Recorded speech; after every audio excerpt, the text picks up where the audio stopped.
My son told people he was dying of pancreatic cancer. Dr. Rodriguez approached me at the golf course. James, I've never even treated Kevin. Why is he using my name? I made 3 phone calls from my car that afternoon. They destroyed everything Kevin had built on his lies.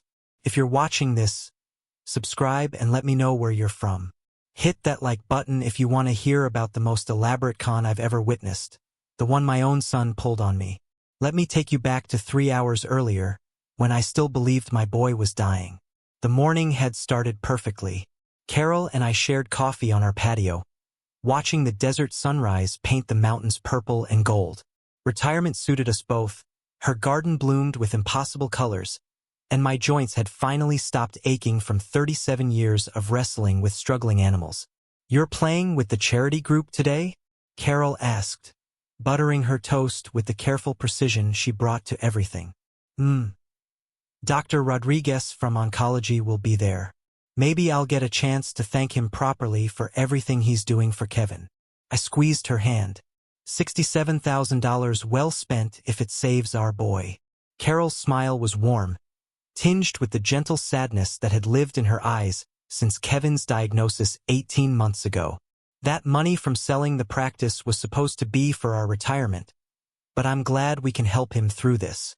"What else is money for?" I said, meaning it completely. "Kevin's only 32. He's got Amanda, they want kids. This experimental treatment in Houston might be his only shot." We sat in comfortable silence, watching a roadrunner dart between the saguaro cacti. Life felt purposeful again. After decades of healing sick animals, I was helping heal my own flesh and blood. The irony wasn't lost on me. I'd spent my career diagnosing illnesses, and now I was bankrolling a cure for the most important patient of my life. "I transferred another $8,000 yesterday for his Houston trip," I mentioned casually. Dr. Rodriguez said the clinical trial requires upfront payment. Carol nodded. "Amanda called last night. She sounded so scared. Poor thing. This has been hardest on her. Watching Kevin suffer." I thought about Amanda's tear-choked voice during our last conversation, how she'd sobbed about Kevin's weight loss, his terrible pain, the way chemotherapy was ravaging his body. My daughter-in-law had become a full-time caregiver, sacrificing her marketing career to tend to my dying son. "After golf, I'm stopping by their apartment with groceries," I said. "And that check for rent, $3,000 should cover this month." "You're a good father, James." The golf course was brilliant that morning. Every blade of grass perfectly manicured, every sand trap raked smooth. I played with 3 other retired doctors, men who understood the weight of watching someone you love fight for their life. We discussed Kevin's case over lunch. Pancreatic cancer at 32 was unusual but not unheard of. The experimental treatment in Houston offered hope, even if it cost a fortune. "Family comes first," Dr. Martinez had said, raising his beer. "That's what we worked all those years for." I felt proud, useful, like the money from selling Patterson Veterinary Clinic was finally serving its highest purpose. 37 years of emergency surgeries, difficult diagnoses, and grieving pet owners had culminated in this, saving my son's life. The afternoon was winding down, scorecards tallied, when Dr. Rodriguez joined our table. He was younger than me, maybe 50, with the grave demeanor oncologists develop from delivering bad news. I'd met him twice before at medical conferences but had never had a real conversation. "Great tournament," he said, settling into the chair beside me. "How's retirement treating you, James?" "Can't complain, though I have to say, I've gained a whole new appreciation for what you oncologists do. Watching my son go through treatment, it's given me perspective on what those pet owners felt when I had to deliver bad news." Dr. Rodriguez tilted his head slightly, and something shifted in his expression. "Your son's in treatment? Pancreatic cancer.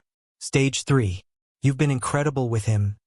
Kevin speaks so highly of you. I can't thank you enough for taking him on." The silence stretched for exactly 4 seconds. I counted them like heartbeats. "James," Dr. Rodriguez said carefully, "I have to ask, why did your son Kevin tell people I was treating him for pancreatic cancer? I've never even met the kid." The words hung in the desert air like heat shimmer, warping everything around them. The golf course continued existing. Sprinklers still cast rainbows, other players still laughed at distant tables, but my world had suddenly shifted off its axis. I'm sorry, what? I've never treated anyone named Kevin Patterson. I've never even consulted on a case for him. Are you sure you have the right doctor? My mouth moved, but no sound came out. I stared at his concerned face, searching for confusion, for a joke, for anything except the growing certainty in his eyes. But the bills, I managed. The treatment summaries. Your letterhead. James, I think you need to call your son. I excused myself from the table and walked to my car on legs that felt disconnected from my body. The steering wheel was hot under my palms as I sat in the parking lot, phone in hand, staring at Kevin's number. 18 months of medical bills flashed through my memory like slides in a pathology presentation. Dr. Rodriguez's letterhead. Treatment summaries. Hospital invoices. All fake. I called Kevin. Voicemail. I called Amanda. Voicemail. Instead, I called my bank. First National. This is Jennifer. How can I help you? This is Dr. James Patterson. I need records of all transfers to Kevin Patterson over the past 18 months. 10 minutes later, I had the numbers. $67,438. Transferred in increments ranging from $3,000 to $12,000. Medical emergencies. Experimental treatments. Clinical trials in Houston, Seattle, Denver. All lies. I sat in my Lexus in the country club parking lot as the sun painted the desert the color of dried blood. And something fundamental shifted inside my chest. Not rage, that would come later. This was something colder, more surgical. Like the moment during a difficult operation when you finally see the problem clearly and know exactly what needs to be cut away. I thought about Carol's worried face every time Kevin called with another medical crisis. I thought about her selling her grandmother's jewelry to help cover his emergency surgery in March. I thought about the sleepless nights she'd spent researching pancreatic cancer treatments online, desperate to find something we'd missed. I thought about my father's pocket watch, the only thing of value he'd left me, sold to pay for Kevin's chemotherapy in June. I thought about Maria Gonzalez, who'd cleaned our house for 15 years until she died of actual cancer, pancreatic cancer, 3 months ago. We'd attended her funeral, watched her children sob over her casket. And the next day Kevin had called crying about his worsening condition. Then I remembered the specific moments, the precise knife cuts of Kevin's deception. February 14th, Valentine's Day. Carol had made reservations at our favorite restaurant, the one where I'd proposed 35 years ago. We were getting ready when Kevin called, sobbing so hard he could barely speak. Dad, the pain is unbearable. I'm at the ER. They say I need an emergency CT scan, but insurance won't cover it until Monday. It's $9,200 and they need it now. I'd looked at Carol in her new dress, the one she'd bought specifically for our anniversary dinner. She'd already heard Kevin's voice through the phone and was reaching for her purse. Transfer it now, she'd said. The restaurant will be there next year. We'd spent Valentine's Day in our living room with takeout Chinese food, too worried to eat, waiting for Kevin to call back with results. He'd finally texted at 11 p.m. Scan shows tumor growth. Starting new treatment protocol. Thanks for being there, Dad. Love you.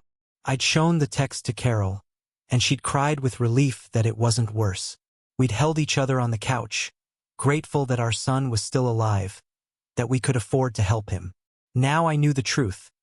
Kevin and Amanda had spent that $9,200 on a long weekend in Puerto Vallarta. I'd seen the hotel receipts when I'd finally started digging through his credit card statements that the bank had provided. Then there was April 9th. My birthday. I'd turned 71, and Carol had planned a small party with our closest friends. Kevin had called that morning, his voice weak and trembling.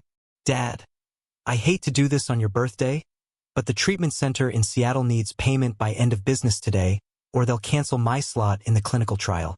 $12,000. It's my last chance, Dad. The doctor says if this doesn't work. He trailed off into silence, letting me fill in the terrible blank. I canceled my birthday party, told our friends that Kevin had taken a turn for the worse and we needed to be available for calls from his doctors. Then I'd driven to the bank personally, withdrawn $12,000 in cash, and wired it to the account Kevin provided.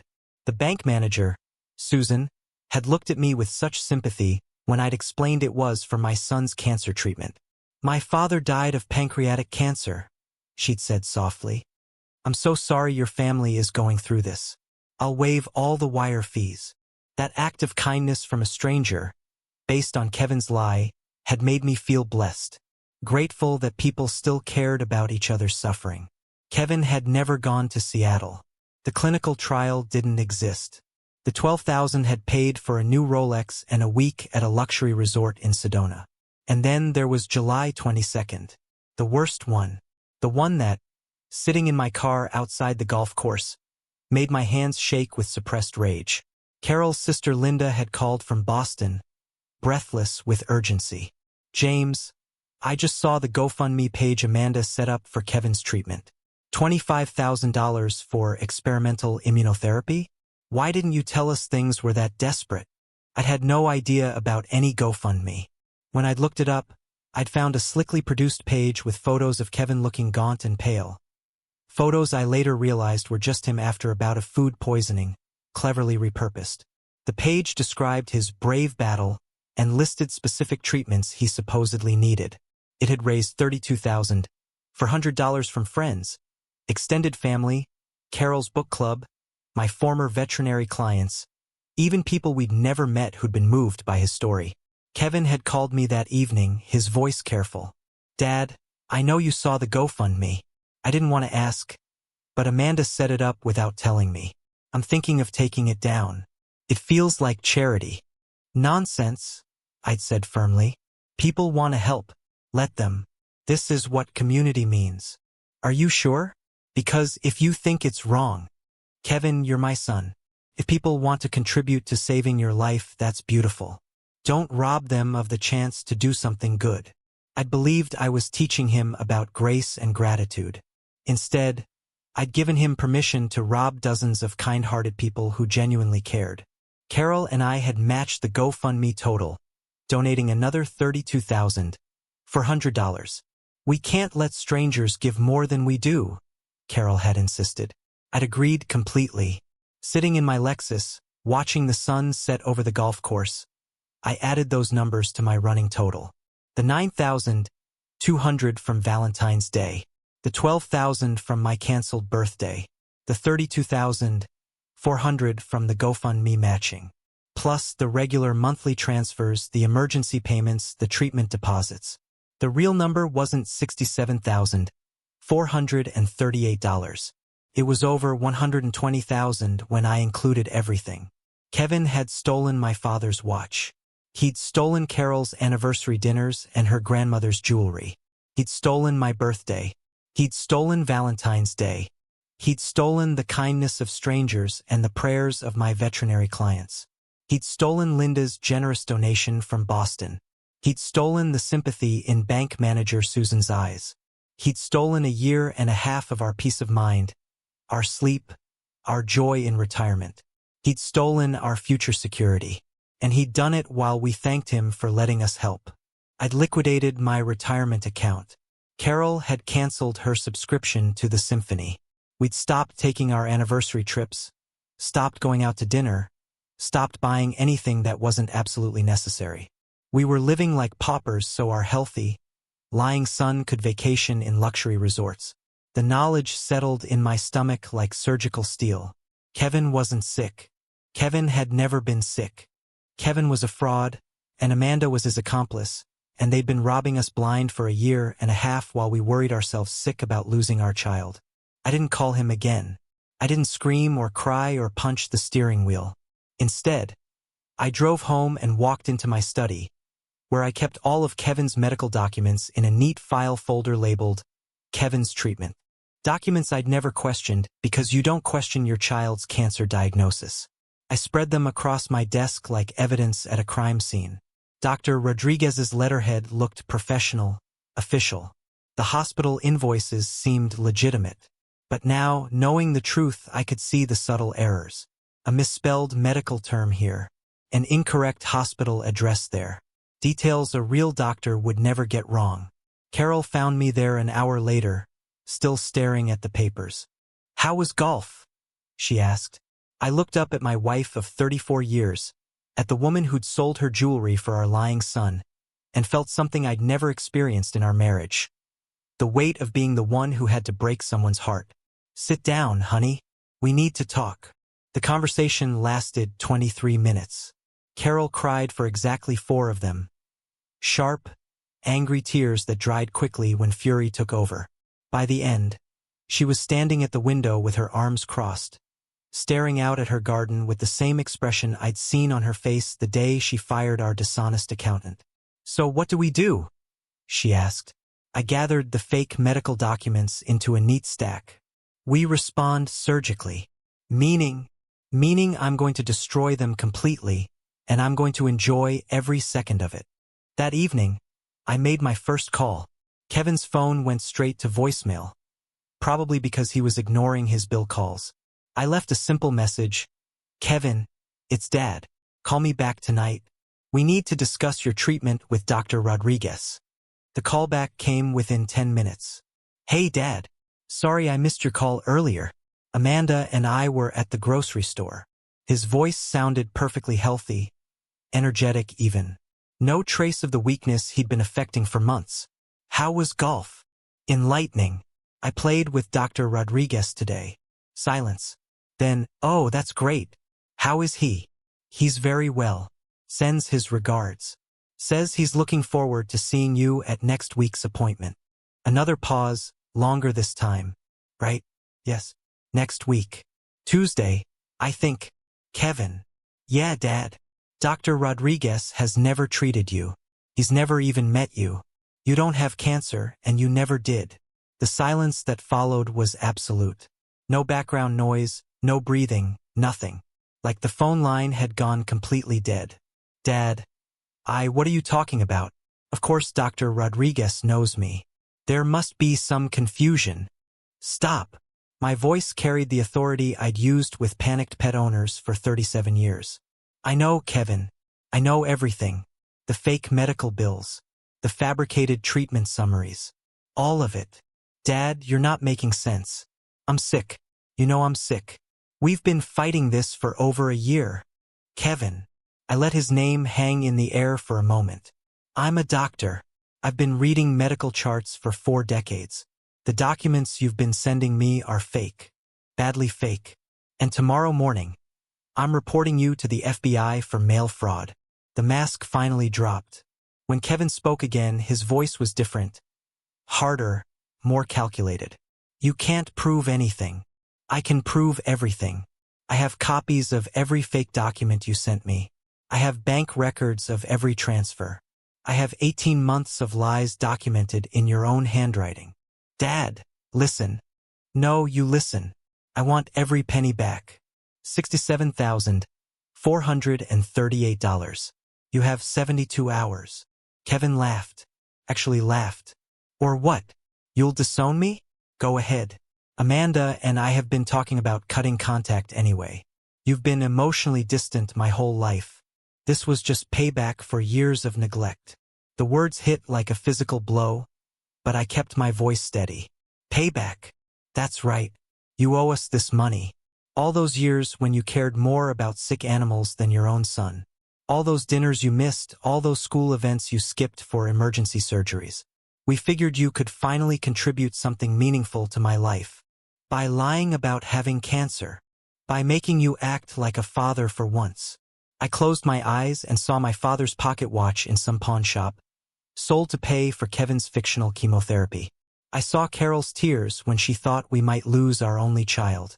I saw the sympathy cards from friends, the casseroles from neighbors, the prayers from our church congregation.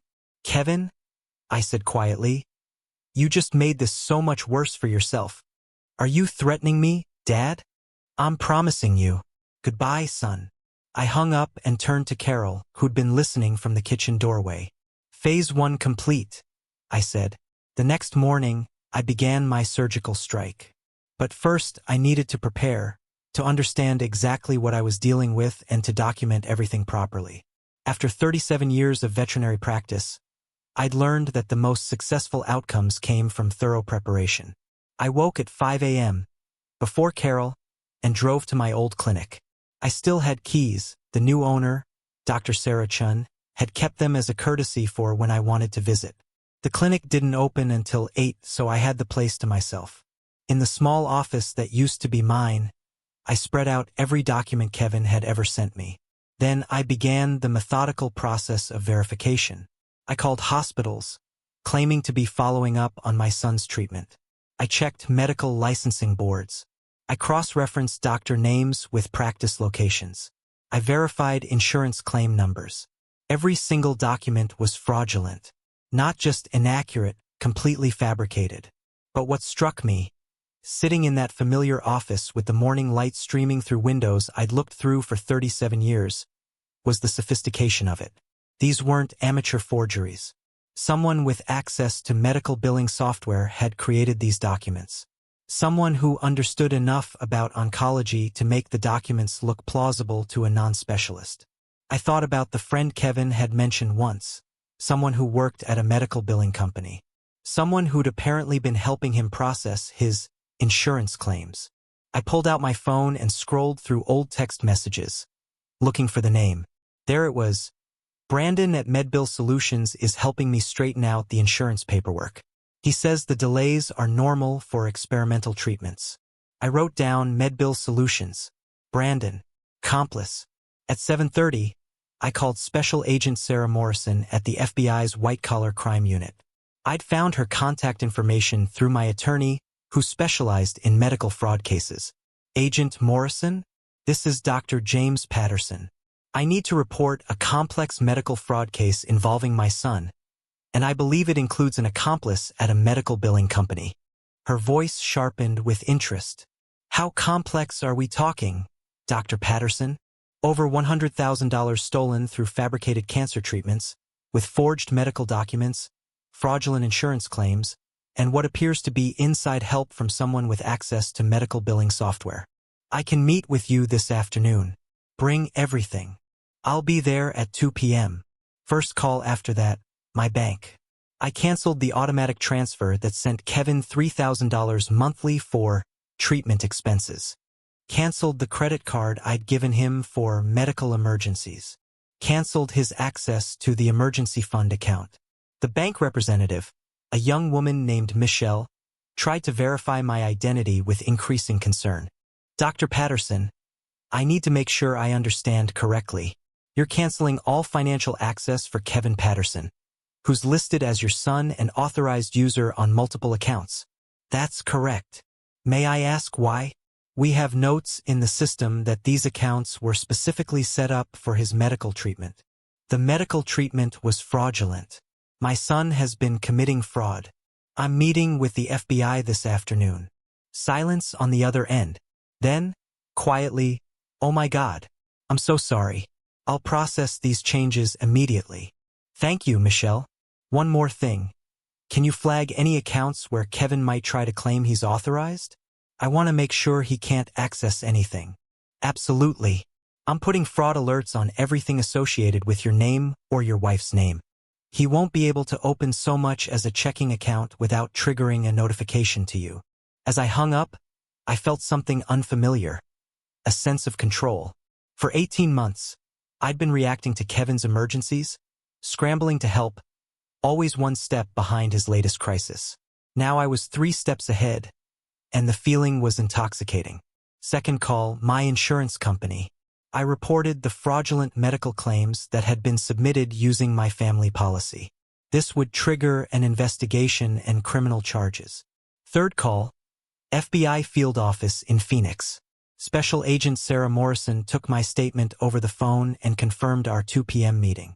Fourth call, my attorney, Robert Chin, no relation to Dr. Sarah Chan at the clinic, though the coincidence had always amused us.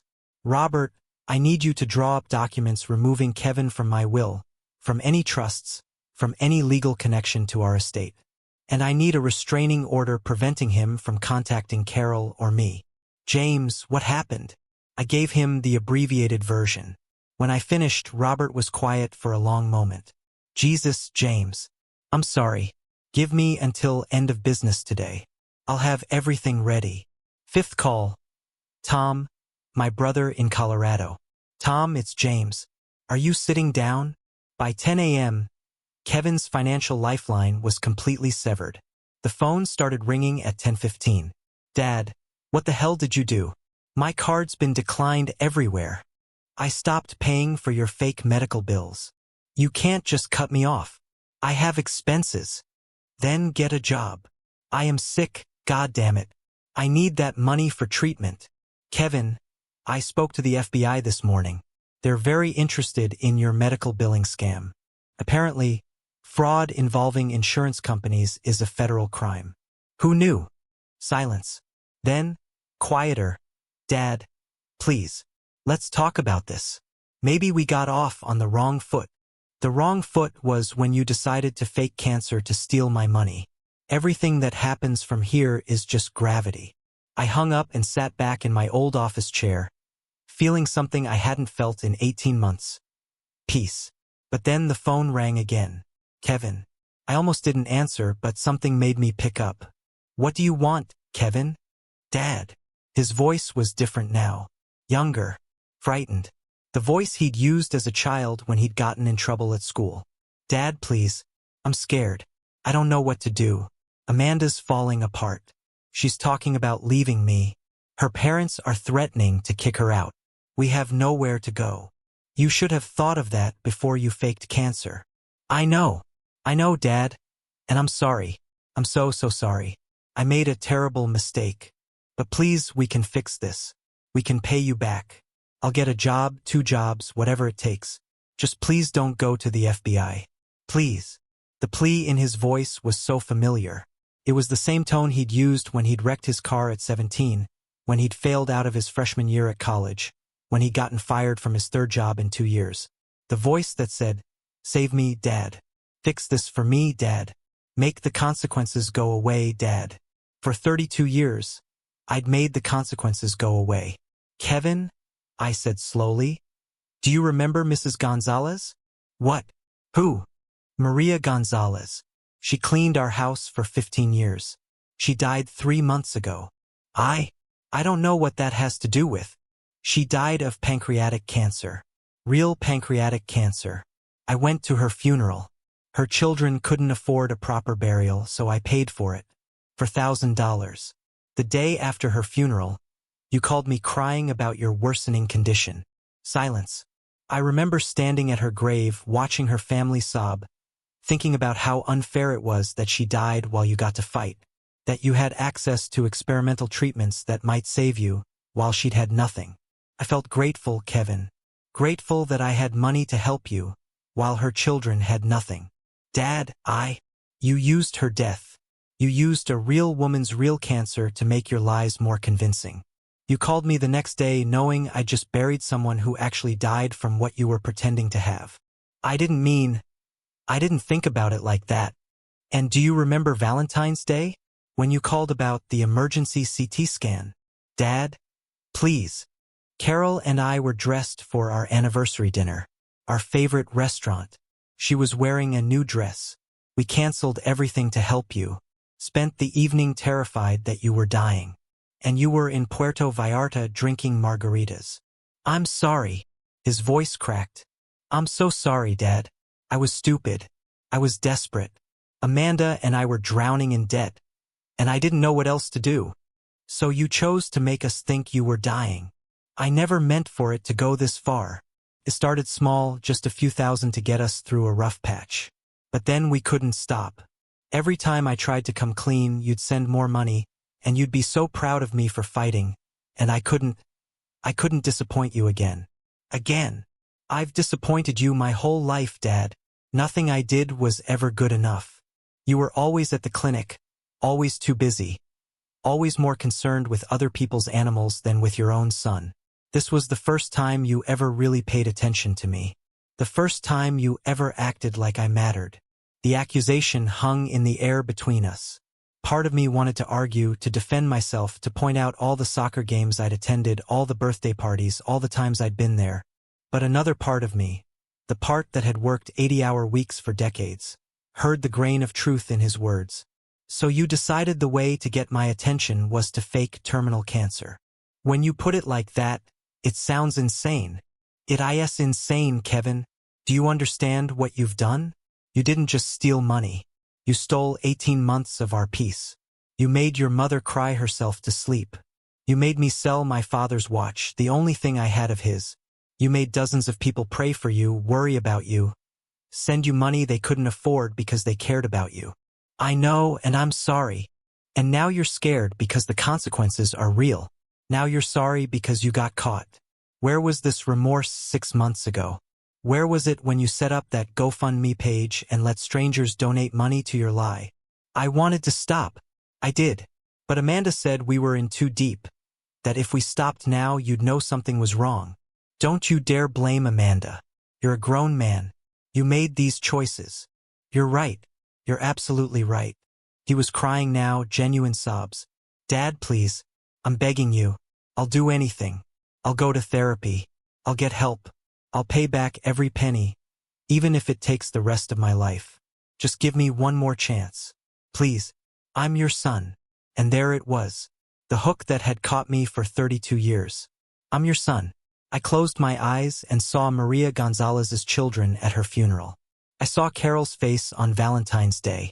I saw my father's pocket watch. I saw the banker's sympathetic expression. I saw the casseroles from neighbors and the prayer cards from church. Kevin, I said quietly, you're not my son anymore. A son doesn't do what you did. A son doesn't steal from his parents by pretending to die. Whatever you were, whoever you might have been, that person is gone. And I'm not giving him one more chance to hurt us. Dad, no. The FBI meeting is at 2 p.m.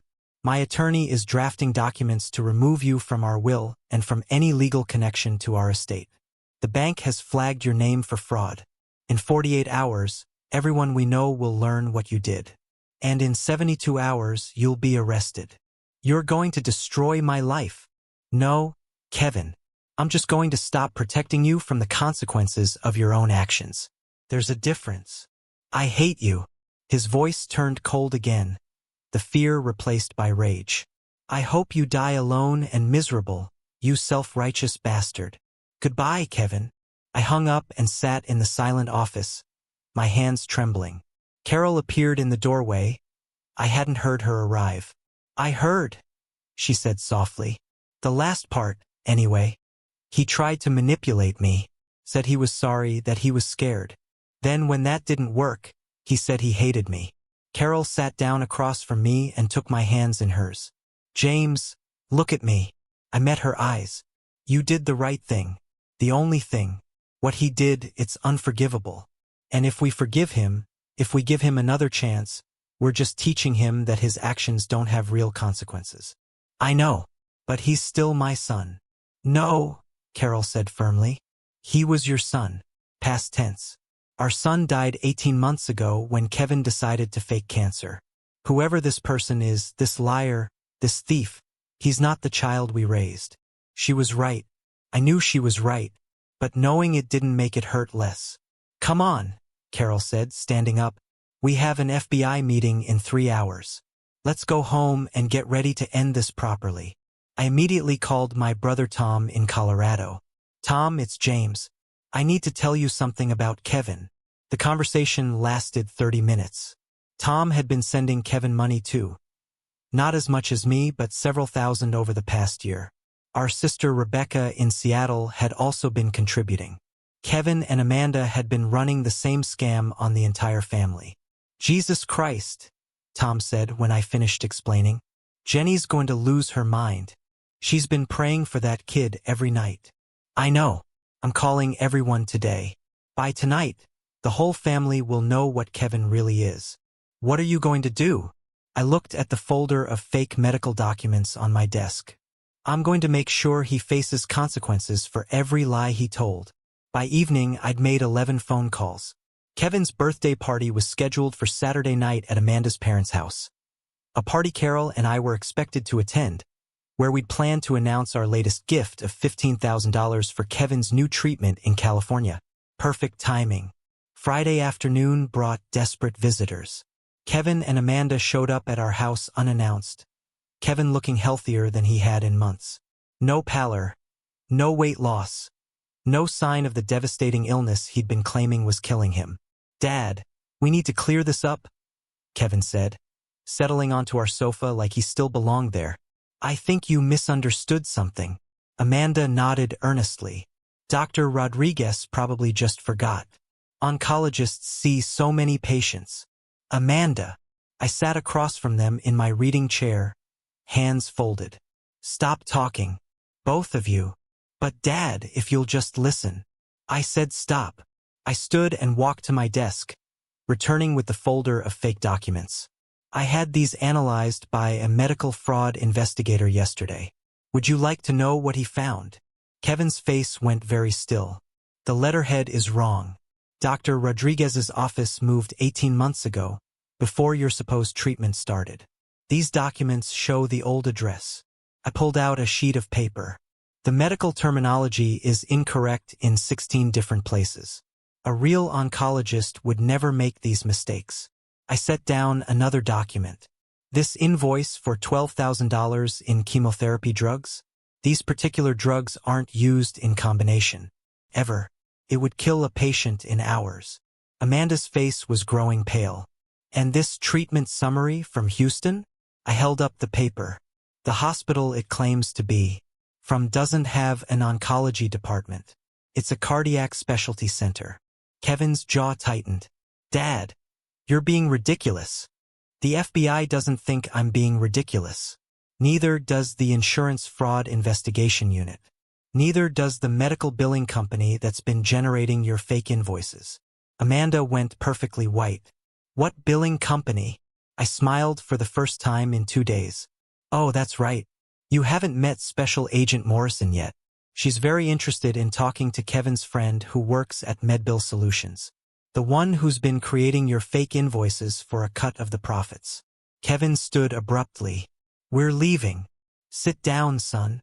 "No. This is insane. You're acting paranoid and delusional." "Kevin."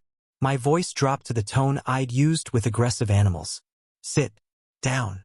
Something in my expression made him comply. "Tomorrow night at your birthday party, I'm going to make a speech. I'm going to tell your story to everyone who's been praying for you. Everyone who's been sending money. Everyone who's been losing sleep worrying about your health. You wouldn't. I'm going to read your fake medical documents out loud. I'm going to show the photographs I found on Amanda's social media, the ones of you two in Cancun while you were supposedly having emergency surgery in Denver." Amanda made a small choking sound. "I'm going to explain exactly how much money you've stolen from me, from Uncle Tom, from Aunt Rebecca, from everyone who loved you enough to help. Dad, please." "And then I'm going to announce that the FBI will be pressing federal charges for mail fraud, wire fraud, and insurance fraud. 25 years maximum sentence. Kevin. Amanda too, as your accomplice." Kevin's face flushed red. "You bitter old bastard. You never cared about me anyway. This is just an excuse to finally write me off like you've wanted to do my whole life." "No, son.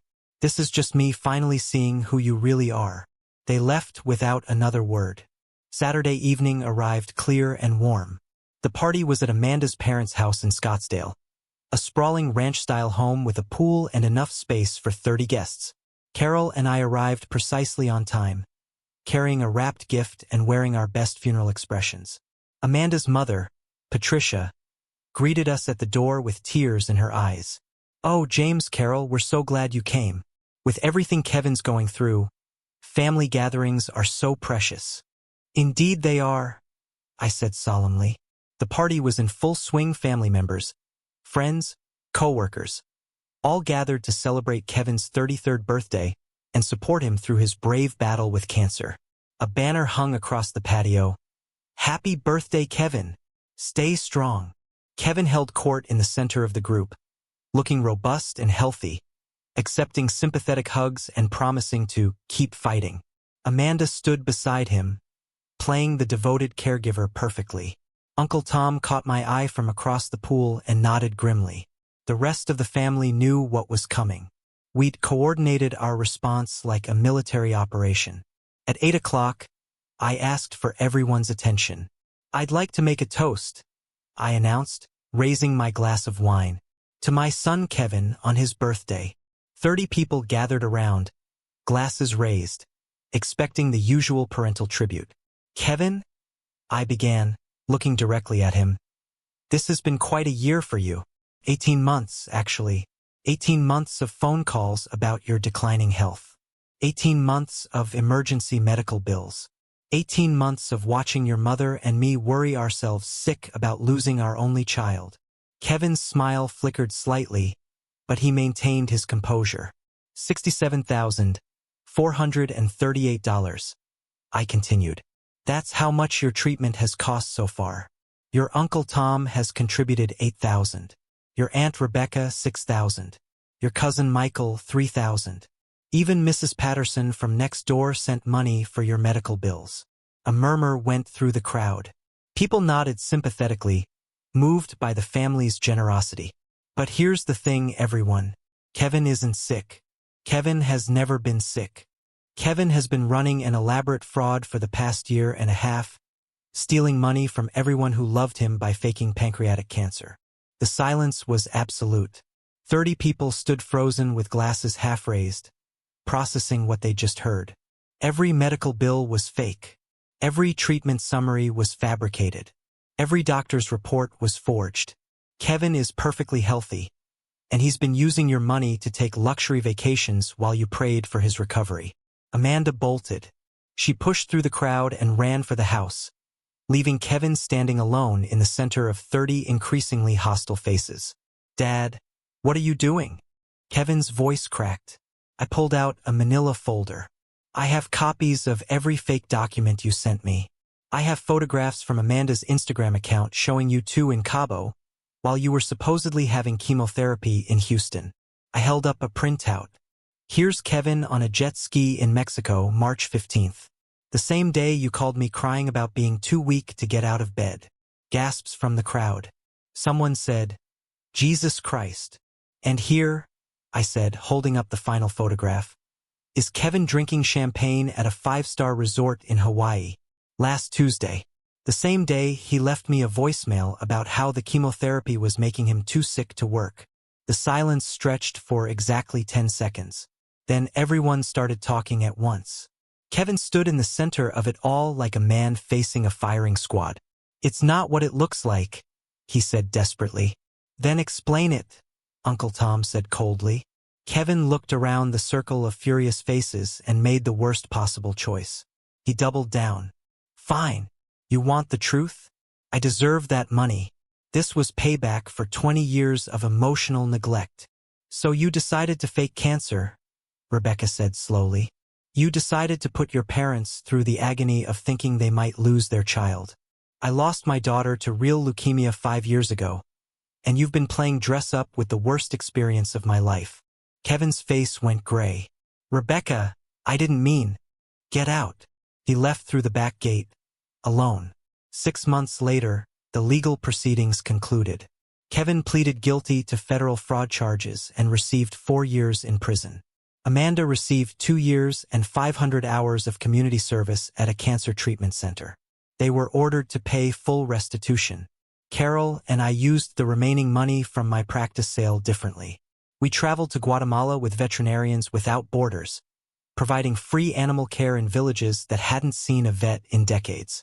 On our last night in Guatemala, I received a letter from Kevin. 2 pages of self-pity and blame-shifting. Not once did he apologize.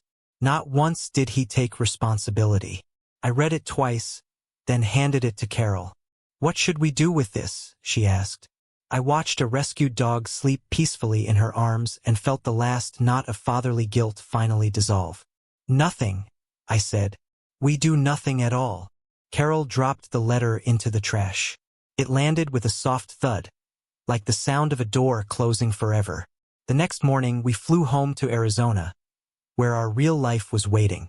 The life we'd built through honest work, genuine love, and the simple understanding that some bonds, once broken, are meant to stay that way.